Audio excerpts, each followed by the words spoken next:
Resistance, तो इसके लिए देखो आपके 4 मेथड होते हैं। लॉस ऑफ चार्ज मेथड, ठीक है, मेगर, स्लाइड वायर ब्रिज जिसको आप कैरी फॉस्टर ब्रिज भी बोलते हो, और फोर्थ होता है आपका मेगा ओम मीटर।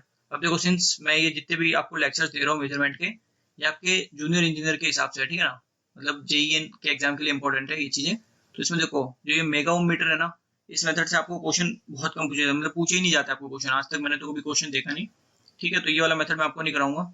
बाकी ये जो 3 मेथड है, इनसे मैं आपको देखो जिन जिन की आपको वर्किंग पता होनी चाहिए वो वर्किंग बताऊंगा, क्लियर है। और जो मेथड जिनमें आपको सिर्फ थ्योरेटिकल क्वेश्चन पूछे जाते हैं, उनके जो मोस्ट इंपॉर्टेंट पॉइंट है वो मैं आपको बता दूंगा, क्लियर। वो बस आप याद रख लो, ज्यादा उसमें डीप जाने की जरूरत नहीं आपको, ठीक है ना।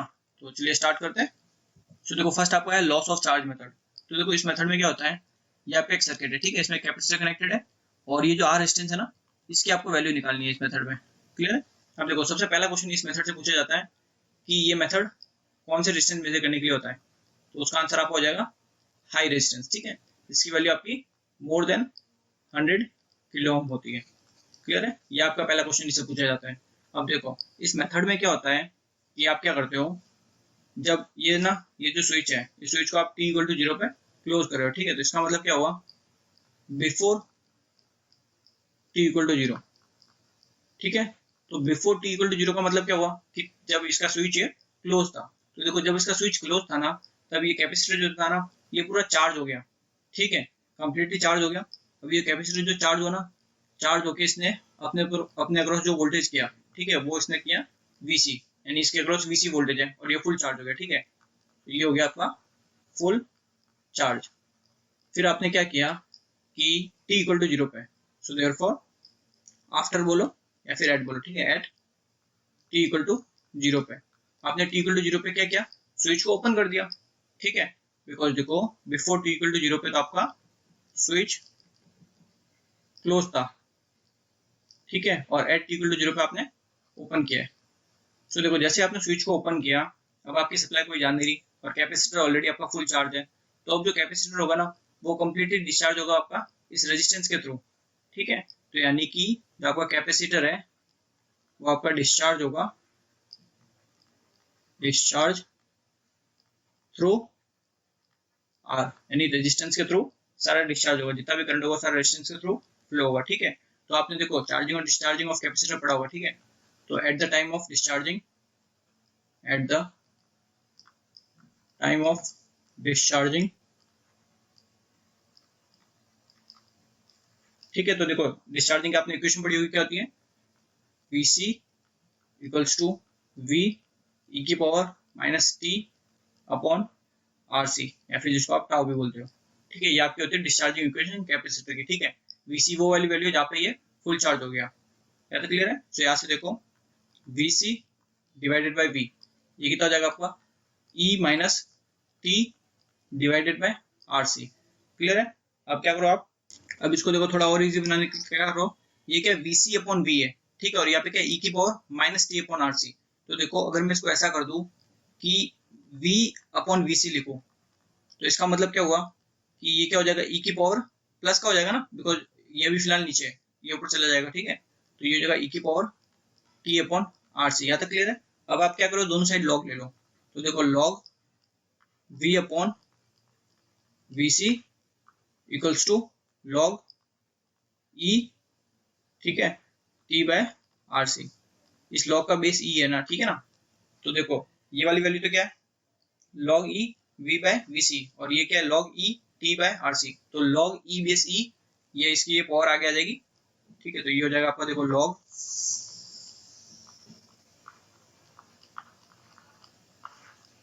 ये आपको हो जाएगा देखो T बाय RC, ठीक है। फिर log E और E, इसकी वैल्यू आपके 1 होती है, ठीक है ना।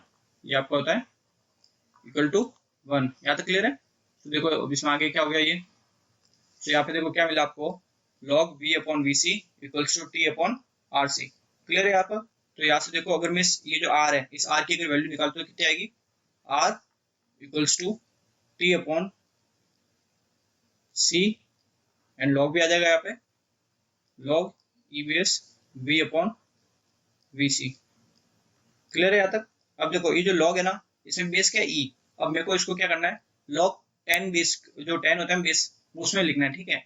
तो यहाँ से देखो ये कितना हो जाएगा, R equals to T upon C, ये हो जाता है देखो डायरेक्ट इसका फॉर्मूला होता है 2.303 log 10 V अपॉन VC, ठीक है, ये हो गया फॉर्मूला।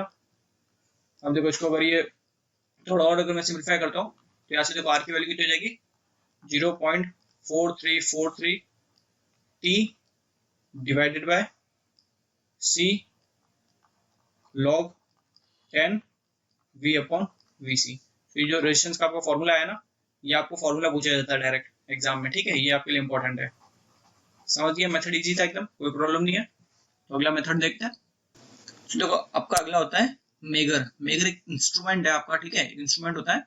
अब देखो आपके इसकी कोई जो वर्किंग है वो आपको जानने की कोई जरूरत नहीं है, बिकॉज वो कोई नहीं पूछेगा। इससे कुछ इंपॉर्टेंट पॉइंट्स होते हैं जो आपको डायरेक्ट क्वेश्चन पूछते हैं, ठीक है, मेगर से रिलेटेड, तो वो मैं आपको बता देता हूँ। सो देखो फर्स्ट देखो जो मेगर है वो आपका हाई रेजिस्टेंस की वैल्यू को मेजर करने के लिए यूज होता है, ठीक है। सो देखो अब दूसरा पॉइंट आता है, ये है ना, आप जो अंडरग्राउंड केबल होती है आपकी, उसका जो इंसुलेशन रेजिस्टेंस होता है वो मेजर करता है। देखो इंसुलेशन रेजिस्टेंस क्या होता है, जैसे देखो आपके वायर देखा होगा आपने, उस वायर के ऊपर एक रबड़ का मतलब इंसुलेट कर रखा होता है ना, तो वो जो इंसुलेशन है ना उसका खुद का भी कुछ ना कुछ रेजिस्टेंस होता है, क्लियर है। तो ये जो मेगर है ना, ये इंसुलेशन रेजिस्टेंस को भी मेजर करता है, क्लियर है, ये भी आपको पूछा जाता है थ्योरी में। और देखो एक चीज पूछी जाती है कि ये जो मेगर है, इस मेगर में डैम्पिंग कौन सी यूज होती है। अब देखो डैम्पिंग का मतलब क्या होता है, अब देखो यहाँ पे मैं सिंपल ऐसे बता देता हूँ, डिटेल में मैं आपको जब इंस्ट्रूमेंट पढ़ाऊंगा, मेजरिंग इंस्ट्रूमेंट, तब बताऊंगा। सपोज देखो ये जो मेगर है ये एक इंस्ट्रूमेंट है, ठीक है। तो ये इंस्ट्रूमेंट में कुछ देखो आपको ये तो पता ही है कि ऐसे कोई मतलब सपोज ये आपका रीडिंग शो करेगा, ठीक है, ये आपकी सारी रीडिंग्स होगी, क्लियर है। तो देखो आपने मेजर किया, अब सपोज ये आपका था 5 किलो ओम, ठीक है, तो आपकी जो रीडिंग है 5 नहीं होगा, सिंस हम हाइट की बात कर रहे हैं तो ये मान लीजिए 150 किलो ओम, ठीक है। तो सपोज आपको ये रीड कर रहे थे किसी मटेरियल का, ठीक है, रेजिस्टेंस इंसुलेशन मटेरियल का, तो आपको मिला 150 किलो ओम। तो ये जो नीडल है ये यहाँ पे शो करेगी, तो ये जो नीडल है ना, ये यहाँ पे ना फ्लक्चुएट करेगी इस पर्टिकुलर पॉइंट पे, थोड़ी इधर इधर उधर, मतलब ऑसिलेट करेगी इसकी फाइनल पोजीशन पे, ठीक है। तो इस पोजीशन को ये जो ऑसिलेट कर रही है ना, इसको रोकने के लिए आपका एक टॉर्क होता है, डैम्पिंग टॉर्क, क्लियर है। और वो डैम्पिंग टॉर्क प्रोड्यूस होता है आपका अलग अलग डिफरेंट टाइप की आपकी डैम्पिंग होती है उससे, ठीक है, उसको हम डिटेल में पढ़ेंगे मेजरिंग इंस्ट्रूमेंट में। तो जो मेगर होता है इसमें आपकी जो डैम्पिंग होती है वो होती है एयर वाली, ठीक है, यानी air friction damping is used in megger, ये आपको बहुत पूछा जाता है। तो देखो और आपको ये 3 हो गए थ्योरी क्वेश्चन, ठीक है। अब देखो फोर्थ आपको पूछा जाता है कि जो मेगर है इसमें आपको जो कंट्रोलिंग टॉर्क होता है, जो बेसिकली आपकी जो वैल्यूज है उनको कंट्रोल करता है, ठीक है, आपकी रीडिंग को, जो कंट्रोलिंग टॉर्क है वो कौन प्रोड्यूस करता है। अब देखो जितने भी इंस्ट्रूमेंट है उसमें या तो स्प्रिंग प्रोड्यूस करती है या फिर कोई कॉइल प्रोड्यूस करती है, मेगर में आपकी प्रोड्यूस करती है कॉइल, क्लियर। तो ये चीज आपको पूछी जाती है। So controlling torque is not produce by spring, it is provided by a coil, clear है। अब देखो फिफ्थ पॉइंट आपका होता है मेगर की स्पीड क्या है, किस स्पीड पे ये अप्रोक्सीमेट कौन सी स्पीड पे ये ऑपरेट करता है, ये आपको पूछा जाता है। तो वो होती है 160 आरपीएम, ठीक है। फोर्थ कितने हो गए आपके, 3 4 5, 6 पॉइंट आपका आता है कि ये जो मेगर है ये कितने वोल्टेज पे ऑपरेट होता है, ये भी आपको पूछा जाता है। तो ये आपको होता है 100 वोल्ट, क्लियर है। सो operating voltage for megger is 100 volt, ठीक है। अब देखो एक लास्ट पॉइंट आता है आपका कि ये जो मेगर है इसकी बैलेंसिंग करनी पड़ती है अपने को, ठीक है, इसको बैलेंस करना पड़ता है। तो जो बैलेंसिंग है वो किससे करते हो आप, ये आपको पूछा जाता है। तो वो होता है हैंड ड्रिवन डीसी जनरेटर, यानी हाथ से चलाने वाला डीसी जनरेटर, ठीक है। तो balancing of megger is done by using hand driven DC generator. So ये जो मेगर जो है ना इंस्ट्रूमेंट, इससे आपको ये जो पॉइंट्स हैं, इन पॉइंट के बाद आपको कभी कोई क्वेश्चन नहीं पूछेगा, ठीक है। आप पुराने ईयर के क्वेश्चन उठा के देख लेना, वो जो सारे क्वेश्चन है वो इन पॉइंट से ही बने हुए होंगे, क्लियर है, यही आपको पूछा जाएगा, क्लियर। तो मेगर से बस इतना पढ़ो, ज्यादा और डीप में आपको जाने की जरूरत नहीं है, ठीक है। जहाँ पे आपको डीप में जाना पड़ेगा मैं वहाँ पे आपको डीप में बताऊंगा, जहाँ पे आपको जरूरत होगी, ठीक है। जहाँ पे आपको जरूरत नहीं है वहाँ पे आप सिंपल जो मैं बता रहा हूँ वो याद रखो, क्लियर है। सो अगला मेथड देखते हैं। तो देखो अगला आता है आपका कैरी फॉस्टर ब्रिज। अब देखो कैरी फॉस्टर ब्रिज नाम सबको याद है, जो बट स्लाइड वायर है ना, जो मैंने स्टार्ट में बता दिया था, स्लाइड वायर ब्रिज, ठीक है, ये दोनों ही सेम है। तो देखो कुछ लोगों को स्लाइड वायर ब्रिज याद रहता है, कुछ लोगों को कैरी फॉस्टर ब्रिज याद रहता है, क्लियर है। तो ये जो मेथड है ये दोनों आप नाम याद रखो, और ये यूज होते हैं हाई रेजिस्टेंस को मेजर करने के लिए, ठीक है ना। ये बहुत पूछा जाता है कि कौन से रेजिस्टेंस को मेजर करने के लिए यूज होता है। क्लियर है। सो देखो ये जो कैरी फॉस्टर ब्रिज होता है ना, ये आपका सिंपल जो आपका व्हीटस्टोन ब्रिज है ना, उसी का मॉडिफिकेशन है, उसी का एलोबरेशन है, ठीक है, उसी से निकला है। क्लियर है। कैरी फॉस्टर ब्रिज क्या करता है, जो बेसिकली कोई दो रेजिस्टेंस है, ठीक है, उनकी वैल्यू एकदम नियर बाय एकदम इक्वल है, ठीक है, उनको कंपेयर करने के लिए यूज होता है कैरी फॉस्टर ब्रिज। क्लियर है। सो देखो carry foster bridge is the elaboration of Wheatstone bridge. ये पॉइंट आपके लिए बहुत इंपॉर्टेंट है। ये जो कैरी फॉस्टर ब्रिज है ये आपका एलिब्रेशन है व्हीटस्टोन ब्रिज का, ठीक है, ये चीज आपको पूछी जाती है, तो ये आपके लिए इंपॉर्टेंट है। And it is best suited for comparing to nearly equal resistance, ठीक है, ये भी चीज आपको पूछी जाती है।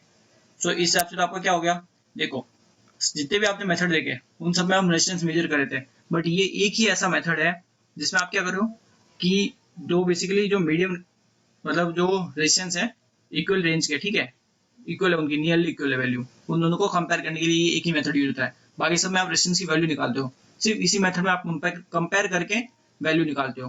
क्लियर है। It is a special bridge which measure the medium nearly equal resistance by comparing them, compare करके उनकी वैल्यू निकालते हो। क्लियर है। सो देखो इसका मतलब काम कैसे करता है ये समझते हैं इसको। देखो अब देखो दो केस लिए मैंने यहाँ पे, ठीक है, फर्स्ट एंड सेकंड। अब देखो ये वाला जो केस है इसमें सिंपल एक ब्रिज बना दिया मैंने, ठीक है, और ये क्या है आपका स्लाइड वायर है, इसका नाम ही क्या है, स्लाइड वायर ब्रिज। तो इसमें क्या होगा, एक वायर होगा, उसके अक्रॉस ये जो है ना, ये जो यहाँ पे एरो दिख रहा है, ये आपकी की है, इस की को क्या करोगे, ये जो वायर है ना इस पे स्लाइड करोगे, इसलिए इसको बोलते हैं स्लाइड वायर, ठीक है। तो आपने क्या किया, इस वायर को स्लाइड किया और एक पर्टिकुलर पॉइंट पे, ए पॉइंट पे एस्टेब्लिश कर दिया, ठीक है, ए पॉइंट पे लाके रोक दिया। तब आपको पता चला कि गैल्वेनोमीटर में कोई भी करंट नहीं जा रहा, यानी ए पॉइंट पे आपको पता चला कि ये ब्रिज बैलेंस हो गया। क्लियर है इतना। अब ये जो लेंथ है पूरी, ठीक है, स्लाइड वायर, इसका रेजिस्टेंस है आर ओम पर मीटर। क्लियर है यहाँ तक। सो देखो अगर ये ब्रिज बैलेंस है तो क्या होगा, P by Q equals to R by S, ये होगा। सो देखो P बाई क्यू, ठीक है, equals to R by S, ये नॉर्मली होना चाहिए। अब देखो ये जो लेंथ है L1, ठीक है, अब इस L1 का भी तो कुछ ना कुछ रेजिस्टेंस होगा। अब देखो पर मीटर आपने कितना दिया, आर ओम पर मीटर है, तो L1 लेंथ के लिए कितना हो जाएगा, तो L1 लेंथ के लिए हो जाएगा ये R इंटू L1, ये तो होगा। तो यहाँ पे ये कितना जाएगा, R plus R into L1, ठीक है। अब S में आऊंगे तो कितना होगा, देखो S में कितनी लेंथ है आपकी, टोटल में से L1 माइनस कर दिया, L माइनस L1, तो L माइनस L1 के लिए रेजिस्टेंस कितना हो जाएगा, R into L minus L1, ठीक है। तो यहाँ पे कितना जाएगा, plus R L minus L1। ये आपकी कब है, ये कब आएगी, जब आपका ब्रिज बैलेंस है, और बैलेंस आपको मिला है इस ए पॉइंट पे, ठीक है, ये आपका ए पॉइंट है, यहाँ पे देखो मैंने बता रखा है, इस ए पॉइंट पे आपका ब्रिज बैलेंस हो गया, तो गैल्वेनोमीटर से करंट जीरो फ्लो हो रहा है। अब बैलेंस के अकॉर्डिंग आपको कंडीशन पता है कैसे लिखते हैं आप, ठीक है, वो मैंने लिख ली। अब देखो सो अब देखो अब इसमें क्या करो, बोथ साइड +1 कर दो, ठीक है, यानी कि यहाँ पे भी एक 1 ऐड करो, ठीक है, और यहाँ पे भी 1 ऐड करो। क्लियर है। तो देखो जैसे 1 ऐड करोगे ये क्या हो जाएगा, P plus Q divided by Q, ठीक है, और ये क्या हो जाएगा, देखो R plus R into L1, ठीक है, plus S plus R L1 and divided by, वो एलसीएम आ जाएगा ना, 1 लिया है वहां पे, सो S plus R L minus L1, simple है, कोई दिक्कत नहीं है इसमें।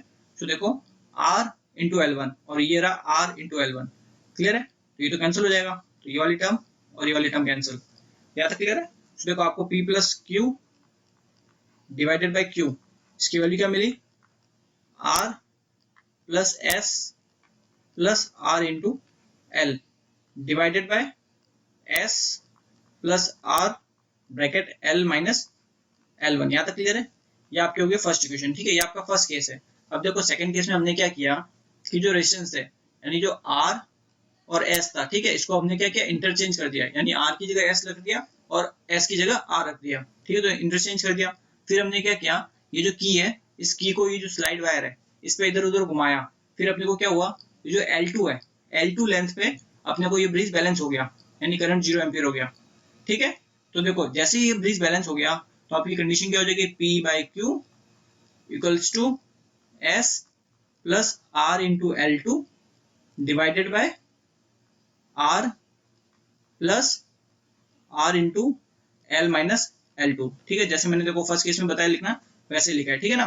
तो अब इसमें क्या करो, दोनों साइड आप +1 कर दो, यानी देखो यहाँ पे भी 1 प्लस किया और यहाँ पे भी आपने 1 प्लस किया, ठीक है। तो ये क्या हो जाएगा, P plus Q divided by Q, ठीक है, इक्वल टू यहाँ पे क्या हो जाएगा, देखो S plus R into L2 plus R plus RL minus RL2, clear है, डिवाइडेड बाय ये हो जाएगा देखो R plus RL minus L2, clear है।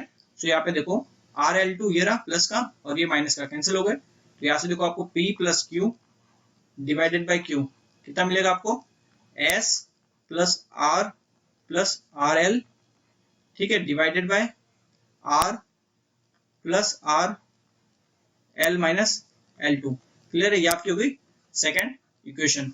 सो देखो अब ये भी क्या है, P plus Q by Q और ये भी क्या है, P plus Q by Q, ठीक है। और दोनों ही ब्रिज आपकी क्या है, बैलेंस है, और ब्रिज में वैल्यू आपने किसी की भी चेंज नहीं की, बस एक जो आर्म्स है उनका रेजिस्टेंस को आपने इंटरचेंज कर दिया, क्लियर है। अब देखो ये दोनों इक्वेशन इक्वल है, तो आप क्या करो, फर्स्ट और सेकंड को इक्वल रखो। तो देखो इनको इक्वल रखते हो तो क्या मिलेगा आपको, सो देखो इक्वेशन 1 इक्वल्स टू इक्वेशन 2, ठीक है। तो ये देखो ये आपको हो जाएगा, इक्वेशन 1 जो आपकी थी, ठीक है, वो थी आपकी देखो R plus S plus R into L divided by R S plus LR minus L1 into R, ये मैंने जो ब्रैकेट था उसको ओपन कर दिया, ठीक है ना। ये इक्वल किसी हो जाएगा, आपका जो सेकंड इक्वेशन थी वो थी आपकी S plus R plus L into R divided by R plus LR, ठीक है, माइनस L2 R।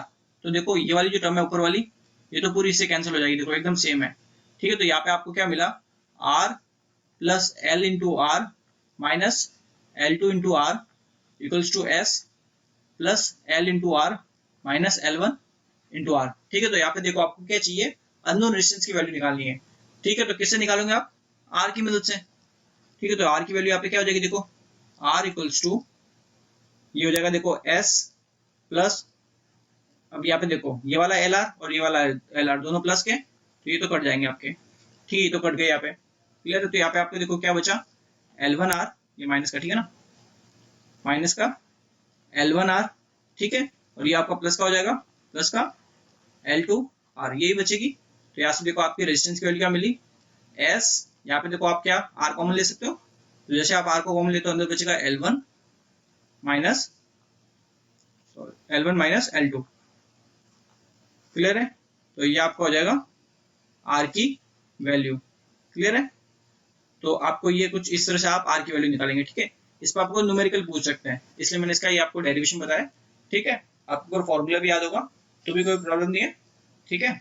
वैसे इजी था न्यूमेरिक और डेरिवेशन इतना वो टफ नहीं था इसमें, क्लियर। तो ये आपके थे हाई रेजिस्टेंस को मेजर करने के लिए मेथड, ठीक है। और जो मेगा ओम मीटर जो मेथड था मैंने बोला था कि आपके JEN के एग्जाम से वो इंपॉर्टेंट नहीं है, उससे आपको क्वेश्चन नहीं पूछे जाएंगे, क्लियर है। 3 मेथड पढ़ो, 3 मेथड में मैंने जितनी चीजें बताई वो आप पूरी पढ़ लो, उनके बाद आपको क्वेश्चन नहीं पूछेंगे, ठीक है, हाई रेजिस्टेंस से, ठीक है। तो अगली वीडियो में हम करेंगे मेजरमेंट ऑफ इंडक्टेंस, यानी इंडक्टेंस को मेजर करने के लिए क्या करते हैं, ठीक है।